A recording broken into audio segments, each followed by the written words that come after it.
तर नमस्कार मुलांनो, स्वागत आहे तुमचं आपल्या छान अशा YouTube चॅनलवरती, ज्याचं नाव आहे डी-टी एज्युकेशन. तर बघा मुलांनो, आज आपण इयत्ता 6वी विषय मराठी नवीन अभ्यासक्रमातील पाठ क्रमांक 2 पुस्तक माझा गुरु या पाठाचा स्वाध्याय आज आपण बघणार आहोत. तर बघा, ह्या चॅनलवरती इयत्ता 6वी नवीन अभ्यासक्रमाचे सर्व व्हिडिओज तुम्हाला अपलोड केले जातील. त्यामुळे चॅनलवरती नवीन असाल तर चॅनलला आत्ता सबस्क्राईब करा. तर बघा, आपला पाठ क्रमांक 2 आहे पुस्तक माझा गुरु. आता ह्या पाठाच्या स्वाध्यायामध्ये पहिला प्रश्न आहे, कोण ते लिहा. आता प्रश्न आहे, मला पुस्तक भेट दे असे म्हणणारे. तर बघा, मला पुस्तक भेट दे असं कोण म्हणालं, तर असं लेखक म्हणाले. तर ह्या प्रश्नाचं उत्तर असणार आहे लेखक. यानंतर क्रमांकाचा प्रश्न आहे, रद्दीतून किलोवर पुस्तके विकत आणून लेखकासमोर ठेवणारी. तर कोण ठेवायची, तर बघा, लेखकाची आई रद्दीतून किलोवर पुस्तके विकत आणायची आणि लेखकाला वाचायला द्यायची. तर ह्या प्रश्नाचं उत्तर असणार आहे लेखकाची आई. यानंतर क्रमांकाचा प्रश्न आहे, पुस्तकातून लेखकाला भेटणारे.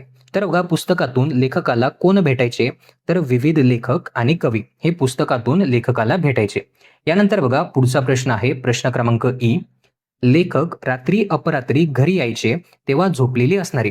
आता बघा, जेव्हा लेखक रात्री अपरात्री घरी यायचे तेव्हा कोण झोपलेली असायची, तर लेखकाची लहान मुलगी ही झोपलेली असायची. तर ह्या प्रश्नाचं उत्तर तुम्ही लिहिणार लेखकाची चिमुकली मुलगी. यानंतर पुढचा प्रश्न आहे प्रश्न क्रमांक 2. आता प्रश्न क्रमांक 2 मध्ये काय दिलेलं आहे, कंसातील योग्य शब्द निवडून रिकाम्या जागा भरा. तर बघा, आपल्याला कंसामध्ये 4 शब्द दिलेले आहेत. ते 4 शब्द आपल्याला रिकाम्या जागेमध्ये भरायचे आहेत.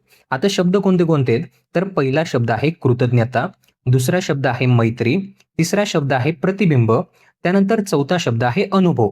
आता क्रमांकाचा प्रश्न आहे, वाचनामुळे शब्दांची टिंबटिंब होते.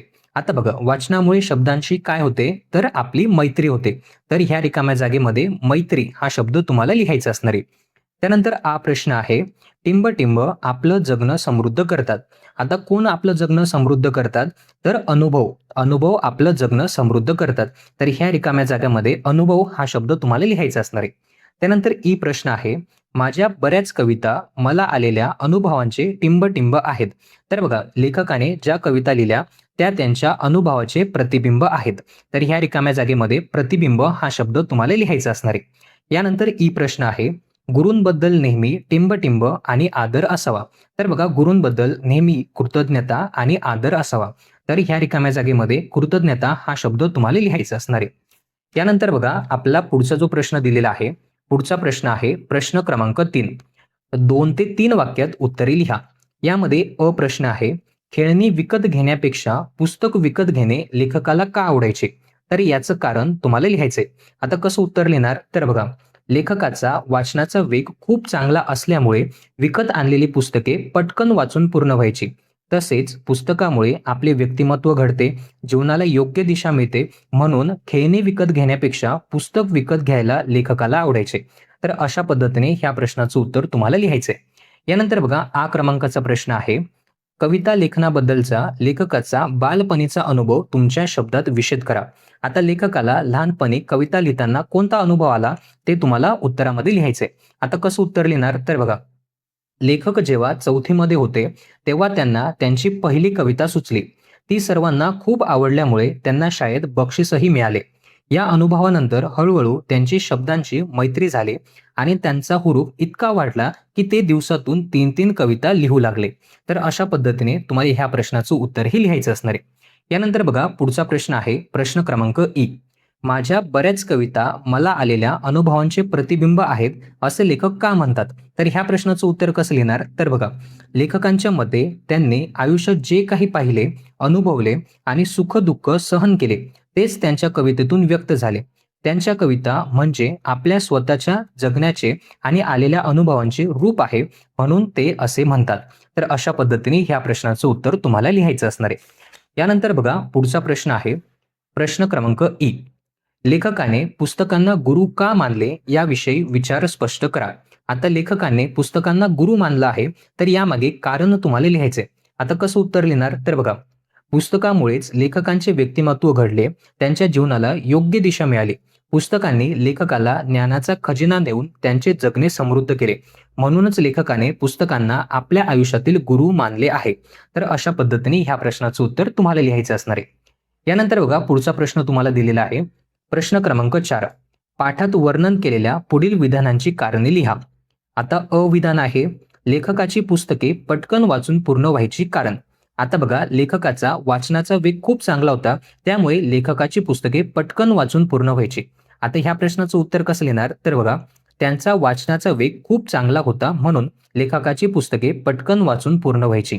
तर अशा पद्धतीने ह्या प्रश्नाचं उत्तर तुम्हाला लिहायचं असणार आहे. यानंतर बघा हा प्रश्न आहे, कवीने सगळ्या प्रकारचे वाचन करावे कारण. आता याचं कारण तुम्हाला द्यायचंय की कवीने प्रत्येक प्रकारचं पुस्तक का वाचलं पाहिजे. तर बघा उत्तर कसं लिहिणार, वाचनामुळे शब्दांशी मैत्री होते, शब्दांचे वेगवेगळे आयाम समजतात आणि वेगवेगळ्या साहित्यिकांनी एकच विषय कसा मांडला आहे त्याची जाण होते, म्हणून कवीने सगळ्या प्रकारचे वाचन करायचे. तर अशा पद्धतीने ह्या प्रश्नाचं उत्तर तुम्हाला लिहायचं आहे. यानंतर बघा पुढचा प्रश्न आहे प्रश्न क्रमांक 1. दमलेल्या बाबांची कहाणी ही कविता ऐकल्यावर बऱ्याच लोकांचे डोळे पाणावलेले असायचे कारण. आता कारण काय लिहिणार, तर बघा त्या कवितेमध्ये प्रत्येक नोकरदार वडिलांची आणि त्यांच्या मुलांची खरी व्यथा मांडलेली होती, जी ऐकणाऱ्यांच्या मनाला थेट भिडायची. म्हणून दमलेल्या बाबांची कहाणी ही कविता ऐकल्यावर बऱ्याच लोकांचे डोळे पाणावलेले असायचे. तर अशा पद्धतीने ह्या प्रश्नाचं उत्तर तुम्हाला लिहायचंय. यानंतर बघा पुढचा प्रश्न आहे, विचार करा व सांगा. यामध्ये तुम्हाला प्रश्न दिलेला आहे, शब्दाकडे चौफेर बघता आले पाहिजे या वाक्याचा तुम्हाला समजलेला अर्थ. आता ह्या प्रश्नाचं उत्तर कसं लिहिणार, तर बघा एखाद्या शब्दाचा एकच अर्थ न समजता त्याचे वेगवेगळे अर्थ आणि उपयोग समजले पाहिजे. त्या शब्दामागील भावना आणि लेखकाचा मूळ हेतू समजून घेणे म्हणजे शब्दाकडे चौफेर बघणे होय. तर अशा पद्धतीने ह्या प्रश्नाचं उत्तर तुम्हाला लिहायचे. यानंतर बघा पुढचा प्रश्न आहे, लिहिते होऊया. यामध्ये बघा तुम्हाला प्रश्न दिलेला आहे, तुम्ही वाचलेल्या पुस्तकांपैकी एका पुस्तकाबद्दलचे मत तुमच्या शब्दात व्यक्त करा व सारांश रूपात वहीमध्ये लिहा. आता बघा ह्या प्रश्नामध्ये मी जे पुस्तक वाचलेले आहे त्याचा सारांश मी लिहिलेला आहे. आता बघा मी वाचलेल्या पुस्तकांपैकी अग्निपंख हे पुस्तक मला खूप आवडते. हे भारताचे माजी राष्ट्रपती व महान शास्त्रज्ञ डॉक्टर APJ अब्दुल कलाम यांचे आत्मचरित्र आहे. या पुस्तकात त्यांच्या संघर्षमय जीवनाचा, शिक्षणाचा आणि यशाचा प्रेरणादायी प्रवास सांगितलेला आहे. या पुस्तकातून कठोर परिश्रम, चिकाटी, स्वप्न पूर्ण करण्याची प्रेरणा मिळते. त्यामुळे हे पुस्तक प्रत्येक विद्यार्थ्याने वाचावे असे मला वाटते. तर अशा पद्धतीने ह्या प्रश्नाचं उत्तर तुम्हाला लिहायचं असणार आहे. यानंतर बघा पुढचा प्रश्न तुम्हाला दिलेला आहे, खेळूया शब्दांशी. यामध्ये पहिला प्रश्न आहे, दिलेल्या अक्षरांचा योग्य क्रम लावून अर्थपूर्ण शब्द तयार करा. आता यामध्ये प्रश्न आहे, यामध्ये तुम्हाला 5 अक्षरं दिलेले आहेत आणि त्यांचा योग्य क्रम लावून तुम्हाला अर्थपूर्ण शब्द हा तयार करायचा आहे. आता अक्षरं तुम्हाला दिलेले आहेत, दी, वा, ढ, स, व. तर बघा ह्या अक्षरांचा योग्य क्रम लावला तर आपण वाढदिवस हा शब्द लिहू शकतो. यानंतर प्रश्न आहे, यामध्ये अक्षर तुम्हाला दिलेले आहेत, ल, था, ग्र आणि य. या 4 अक्षरांचा योग्य क्रम लावून आपण ग्रंथालय हा शब्द तयार करू शकतो. यानंतर प्रश्न आहे, यानंतर क्रमांकाचा प्रश्न आहे. यामध्ये तुम्हाला अक्षर दिलेले आहेत, च, त्म, त्र, आ आणि री. तर बघा ह्या 5 अक्षरांचा योग्य क्रम लावून आपण आत्मचरित्र हा शब्द लिहू शकतो. यानंतर प्रश्न आहे, यामध्ये 6 अक्षर तुम्हाला दिलेले आहेत, ज्यामध्ये बघा ग्र, ता, ह, क, स आणि व्ही. तर ह्या 6 अक्षरांचा योग्य क्रम लावून आपण कविता संग्रह हा शब्द तयार करू शकतो. यानंतर बघा पुढचा प्रश्न आहे, दिलेल्या शब्दांचे पुल्लिंग, स्त्रीलिंग, नपुंसकलिंग या प्रकारामध्ये वर्गीकरण करून तक्ता तयार करा व वहीमध्ये लिहा. आता बघा ह्या प्रश्न प्रकारासाठी तुम्हाला पुस्तकामध्ये कंसामध्ये काही शब्द दिलेले आहेत आणि त्यांचं वर्गीकरण तुम्हाला करायचे. आता उत्तर लिहिताना मी फक्त पुल्लिंग, स्त्रीलिंग आणि नपुंसकलिंग हे शब्द डायरेक्ट लिहिलेले आहेत. आता बघा पुल्लिंग शब्द कोणते कोणते आहेत, तर लेखक, वाढदिवस, बाबा, लळा, अनुभव, कार्यक्रम आणि जन्म हे सर्व जे शब्द आहेत हे शब्द पुल्लिंग शब्द आहेत. यानंतर स्त्रीलिंग शब्द कोणते, तर बघा कहाणी, वाटचाल, खेळणी, दिवाळी, रद्दी, कविता, मैत्री, भाषा आणि प्रेरणा हे सर्व शब्द हे स्त्रीलिंग शब्द आहेत. यानंतर नपुंसकलिंग शब्द कोणते, तर बघा पुस्तक, डोळा, लहानपण, ग्रंथालय, बक्षीस, मन, कौशल्य आणि ज्ञान हे सर्व हे तुमचे नपुंसकलिंग शब्द आहेत. तर बघा विद्यार्थी मित्रांनो, हा होता आपला आजचा व्हिडिओ. आजच्या व्हिडिओमध्ये इयत्ता 6वी नवीन अभ्यासक्रमातील पाठ क्रमांक 2 पुस्तक माझा गुरु या पाठाचा स्वाध्याय आपण बघितलेला आहे. जर तुम्हाला आजचा हा व्हिडिओ आवडला असेल तर व्हिडिओला नक्की लाईक करा. जर तुम्ही आपल्या ह्या चॅनलवरती नवीन असाल तर चॅनललाही नक्की सबस्क्राईब करा.